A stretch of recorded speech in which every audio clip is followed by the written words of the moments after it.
Hopefully everyone's reading.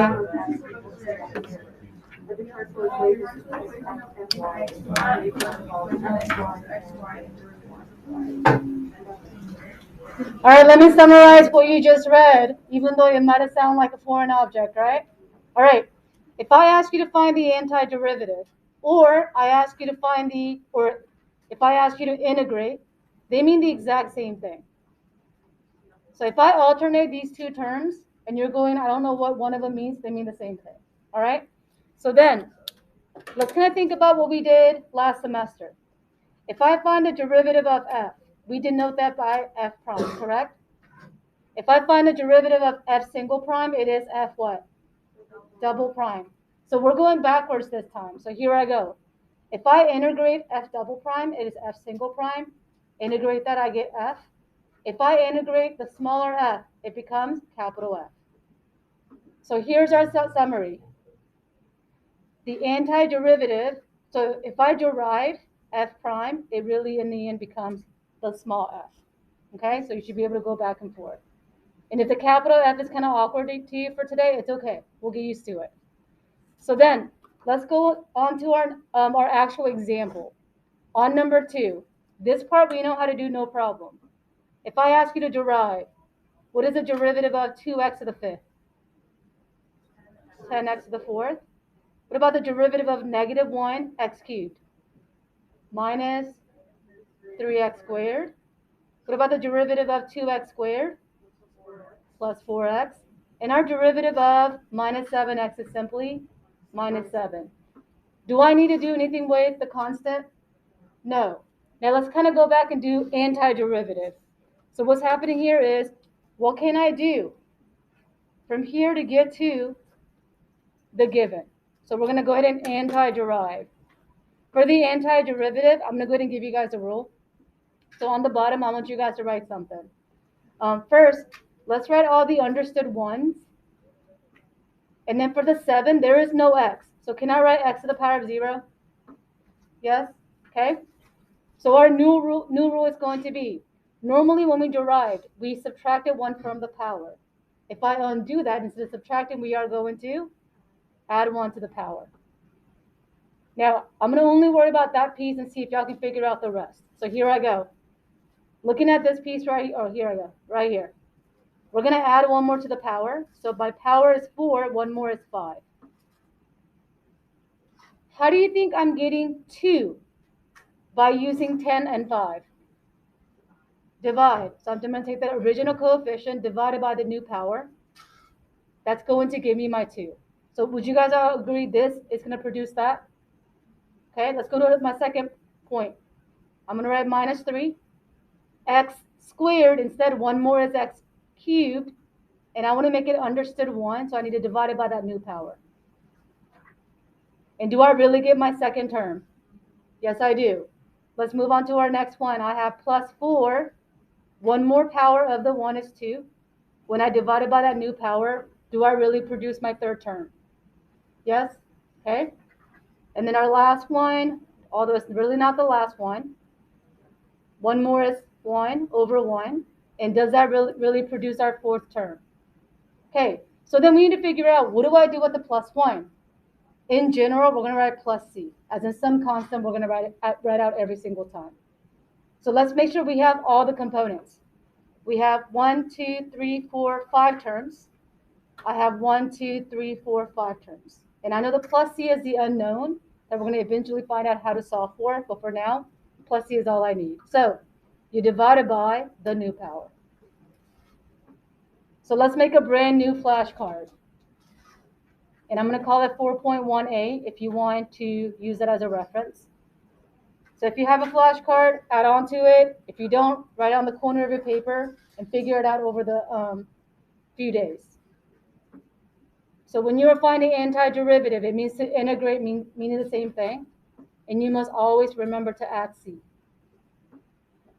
because we need all terms to be incorporated. And what I wrote right here was a rule that we basically applied. Add 1 to the power and divide it by that value with the coefficient.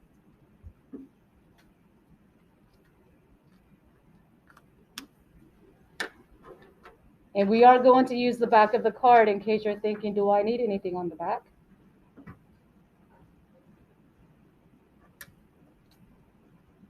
All right, once you have this, with the partner, I want you to integrate. Talk to your neighbor. Help each other. Can you add 1 is the goal today.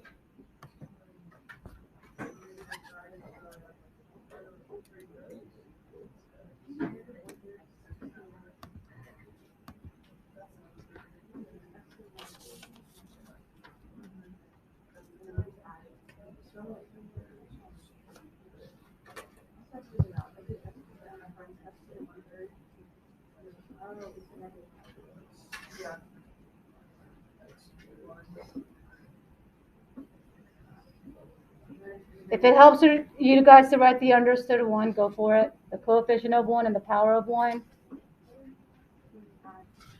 Or maybe you don't need it.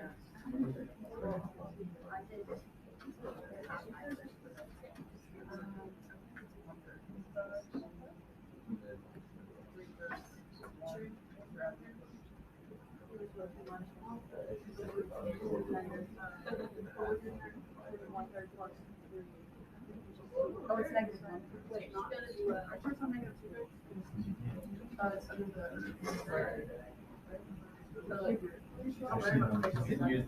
All right, who's my new power of the first term? Power of 5, and we divide the coefficient by that new power. Can I further simplify 3/5? Then leave it alone. Then we have minus 5. 1 more power gives me how many? 3, and divided by that. Can I further simplify here? Nope. And you can always write the understood 1. 1 more is 2. Can I further simplify any of these? What am I missing at the very end? Plus C. So let's go on to the next page. Oh, turn. There we go. So on our next page, I know we have all the basic integration rule. I'm not going to worry about all of that, except let's kind of recall how to find the derivative of our trig function, meaning for us, let's go backwards. So I want to kind of focus on this guy right here.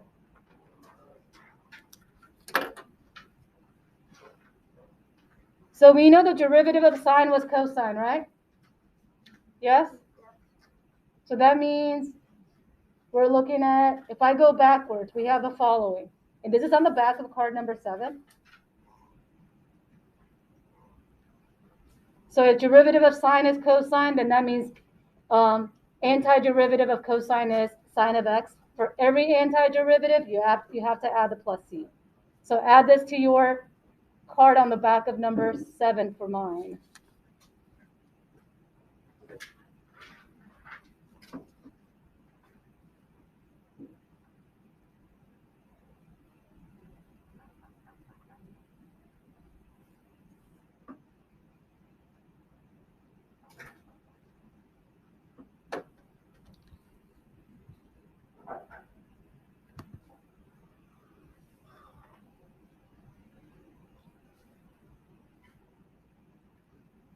And I will look at this antiderivative trig rules every day.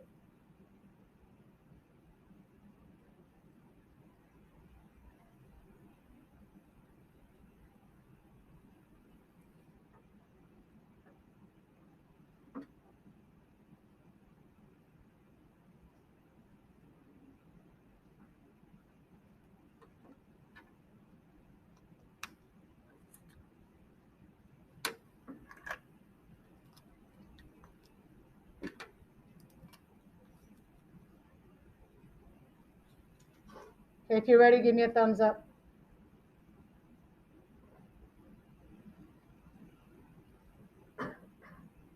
Okay, 10 more seconds. And we'll do the trig antiderivative on the last two, but let's do the algebra one on the first two first. Okay, look at part A. The first thing that you should do, since we want to use the powers, we need to rewrite this so that we don't have a fraction.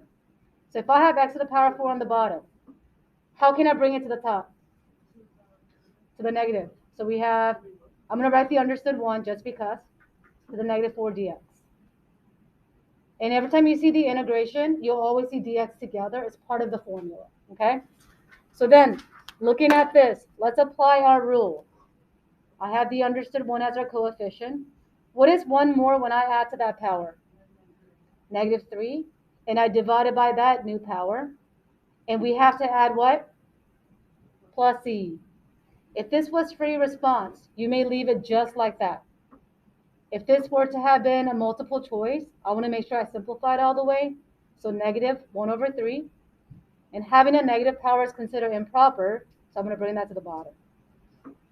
Plus c.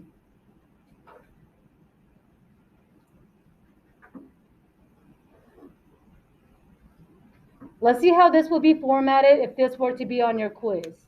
Y'all ready? Because if you know the right answer and you don't get the format, that's going to mess you up partially. Okay? So what I want you to write on the next piece is the following. Let's say the quiz format says a over b, x to the power of c plus d. So let's see what I like so far. A over b is already in fraction. Is 1/3 already in fraction with a negative? Yeah? And then it says, I want the x by itself, not in my denominator. So if it's not in my denominator, will the power of that x have a negative or a positive? It'll have a negative, then I have plus c. So the way I might ask you is, what is the value of a? It'll be negative 1. What is the value of b? It'll be 3. And if I say, what is the value of c? It's going to be negative 3. So when you're looking at the format, just ask yourself, is my variable in the same spot? If it is, you're good. If not, change the power. Okay? All right, let's go on to part B. On part B, we need to divide this. And before we divide, let's rewrite this as a power. So we have x plus 1 over x to the 1/3, and of course dx. And because I know I need to divide, it looks like the first x that I have, let's put that as a common denominator of 3 over 3. Because it is understood 1. Anything understood 1 is same number over same number. All right. So then, is my x on the first set, is it top heavy or bottom heavy? Top heavy by how many? 2/3. If you're having a hard time subtracting them, please come in for tutoring. On the next one, it's just bottom heavy, so I know I have to bring it to the top automatically since I do want to use that power rule. So we'll have negative 1/3, and that's dx. Now, officially, if you were to have done this using a textbook, they'll have this in parentheses to say it is dx on that one and that one. Typically, I forget. So if I forget and you forget, it's okay. All right? But ideally, there should be parentheses. So let's go ahead and find our antiderivative. So the rule is we keep the coefficient. What is 1 more when I add to 2/3? 5/3. Oh, my pen's going out of ink. Over 5/3. And again, if you're having a hard time adding 1 to the power, come in for tutoring. I'm not going to use class time for that one. If I add a whole to negative 1/3, how many is my new power? How many? 2/3 over 2/3. And then what do I have to add at the very end? C. Okay. Now, this will be good if it's free response. You can leave it like this and you'll get full credit. But then if this were to have been a multiple choice, we don't want fraction over fraction. We want to make the bottom one reciprocal. So our final answer should look like 3/5 of x to the 5/3 plus 3 over 2, x to the 2/3, and plus c. And that will be our multiple choice.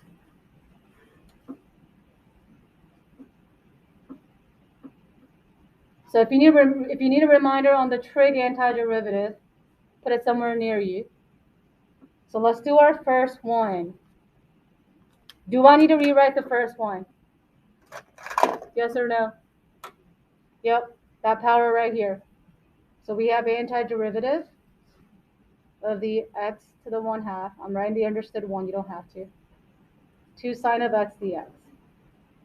And again, if this were to be in the textbook, what will be wrapped up? All that will be wrapped up in dx on the outside. Okay? And again, I'm going to forget after all the problems after part C. So here we go. So we have 1x. What is 1 more than 1/2? 3/2 divided by the 3/2. And then we're going to leave the coefficient of 2 alone. What is the antiderivative of sine? Look at your card if you need to. Negative cosine. So we have minus, leave the 2 alone, cosine of x. And what do I have to add at the very end? Plus c. So if this is free response, you stop right here. But if it's multiple choice, what do I have to worry about? The fraction on the bottom. So we have 2/3 x to the 3/2 minus 2 cosine of x plus c will be the multiple choice final answer. Okay, the last one for part 1. What is wrong with part D compared to all the antiderivatives that I have? It's squared, and not only that, do I have any fractional antiderivatives? So I need to go ahead and undo the fraction. So this is really going back to pre-calc. I'm going to write out sine of x over cosine of x. Since we have 2 of the cosine of x's, it must be 1 over cosine of x.